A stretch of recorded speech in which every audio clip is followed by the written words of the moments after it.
Good afternoon, friends, beloveds. This is Poems from Me to You, Facebook Love number 357. I was going to wait until Monday, Tuesday next week to do my next reading and kept pushing it off. I don't know why. I just don't like to do the poetry readings too often now because of the time when I did them every day. And today I feel much as I did in the spring of 2020 when George Floyd was murdered in the street, 8 blocks from where Renee Good was murdered in the street of the beautiful small town city, Minneapolis. I have alternated between heartbreak and fury. And I keep reminding myself of how I felt after 9/11 when everything felt rended, torn. The fabric of our society, of our culture, teetering. And that palpable fear. And then somebody reminded me what Mr. Rogers used to say to children when things are difficult, frightening, upsetting, to look for the helpers. And then yesterday morning happened, and Alex Pretti was a helper. He was a helper. And right now, another citizen of our country not only thrown to the ground and ground into the pavement and the snow and the salt by thugs.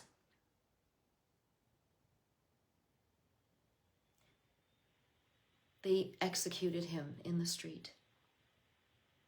It was not necessary. 7 men, all armed, big, thick men, do not need to kill in order to subdue one person.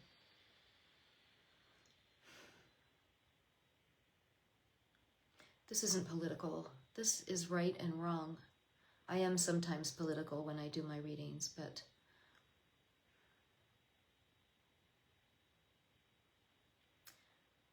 I have some poems about what's happening. And I want to remind you that there are videos all over the place of the groups singing original protest and resistance and love songs in Minneapolis. And they fill my heart. So look for those when you're done listening to this. I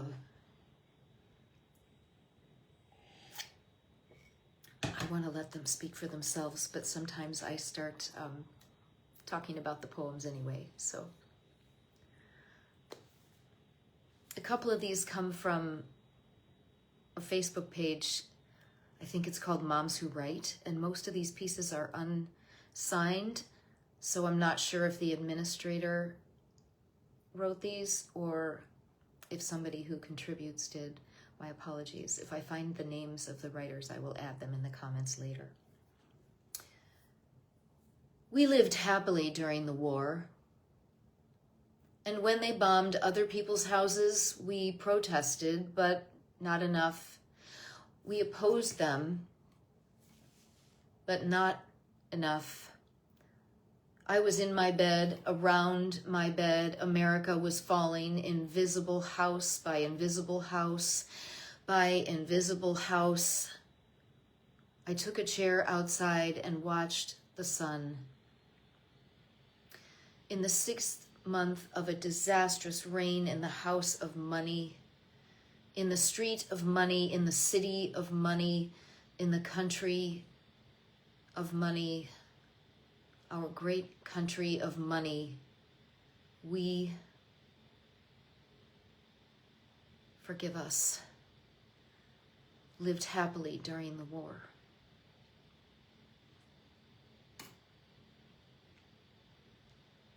Here's another one from that Facebook page, and I did see the name of the Facebook page, but again, not the writer. It's called Moms Who Write, if you want to look for them. This one is called capital ICE, Ice Pack.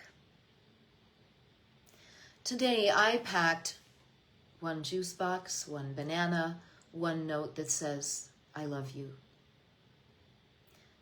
Another mother packed a copy of her child's birth certificate, a number to call if the silence becomes too long, and the unspoken knowledge of what it might mean to disappear.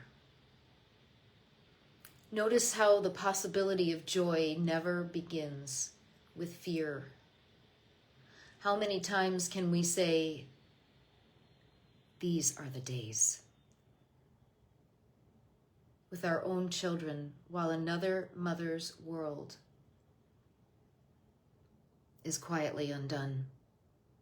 I measured the juice. She measured the risk. We both zipped bags. We both said, be good. Only one of us meant, come home to me, in the way that now carries the weight of wondering whether there will be a home left to return to.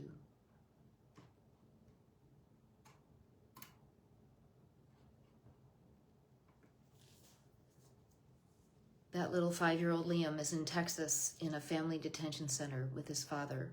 They are legal asylum seekers. He represents hundreds of infants and small kids and elementary age kids who have been put in those places. They are in cages again.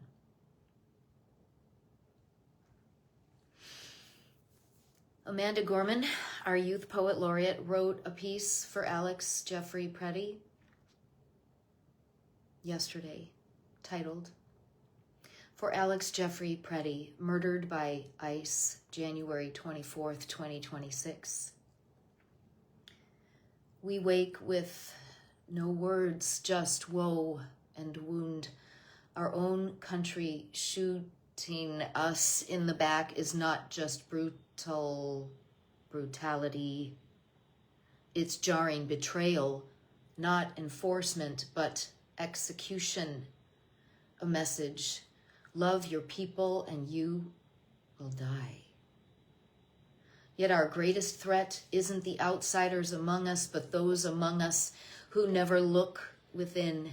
Fear not those without papers, but those without conscience. Know that to care intensively united is to carry both pain, dark horror for today and a profound, daring hope for tomorrow. We can feel we have nothing to give and still be love. This world waiting, trembling to change. If we cannot find words, may we find the will. If we ever lose hope, may we never lose our humanity. The only undying thing is mercy, the courage to open ourselves like doors, hug our neighbor, and save one more bright, impossible life. For Alex Jeffrey Pretti by Amanda Gorman. Is it enough yet? Is it enough? Scapegoating people who came here to make a living, running from economies that don't work for them, running from gangs recruiting their children to become baby killers, and sometimes baby killers. The equivalent of being here without papers is a speeding ticket. Yes, it's illegal, but you are not an illegal human being because you ran a red light or went too fast or parked in the wrong spot. This madness.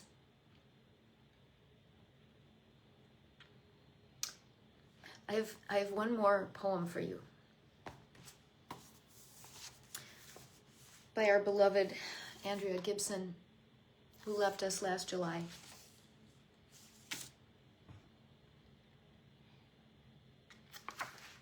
This collection is called Lord of the Butterflies. It's a little bit long, but not terribly. Baby teeth in a landfill. God damn it, I miss believing in everything.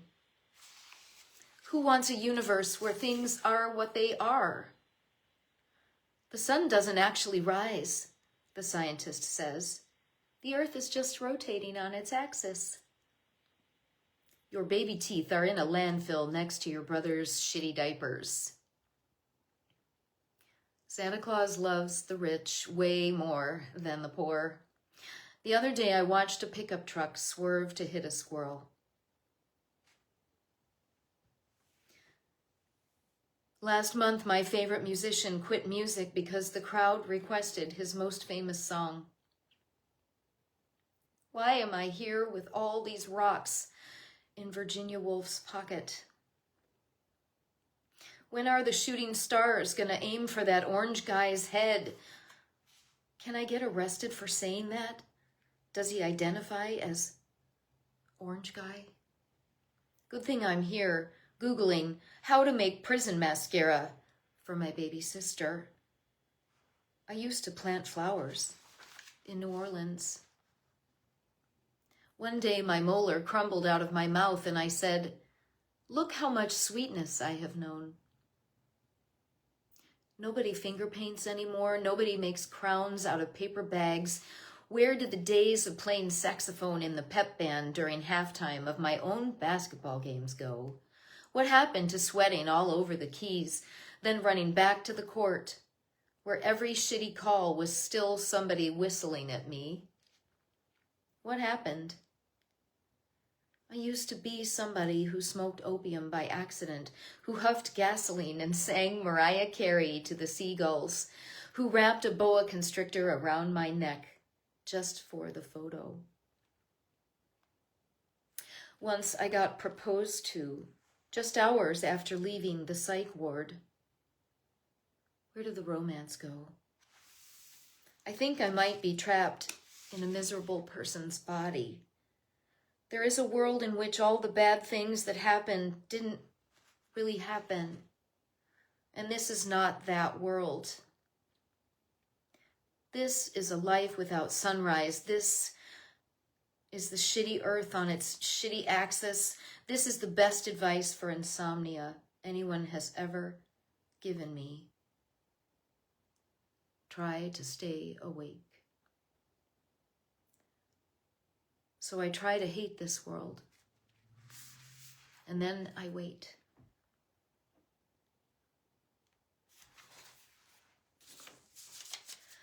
A few days ago, before Alex Pretti was assassinated in the street by ill-trained thugs, I found myself so terribly upset that I cried for a long time. I cried and I cried.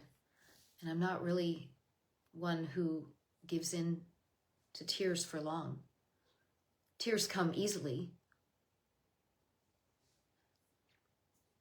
And I feel the feeling, and then I blink them back.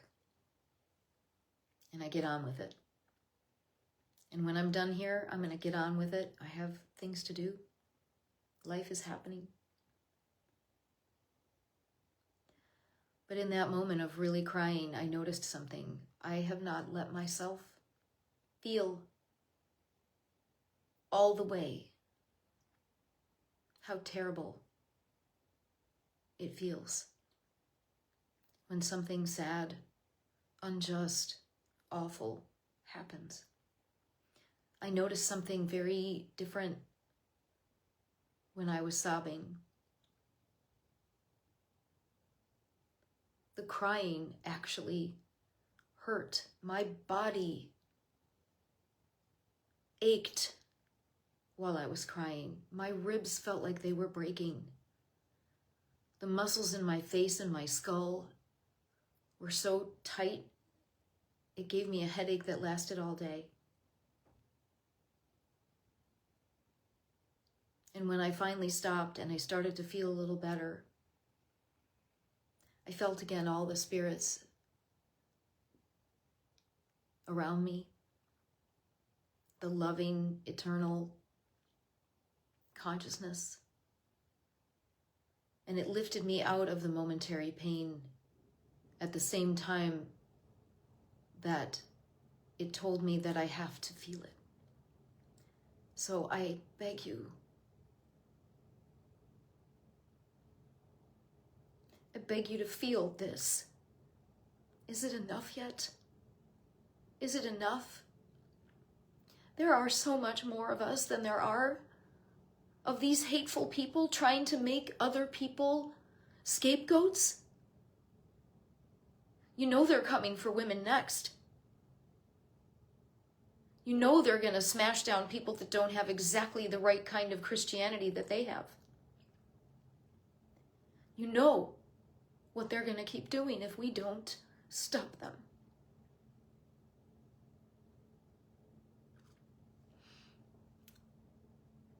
This is Poems from Me to You, Facebook Love number 357, coming up on 6 years. I'll see you again.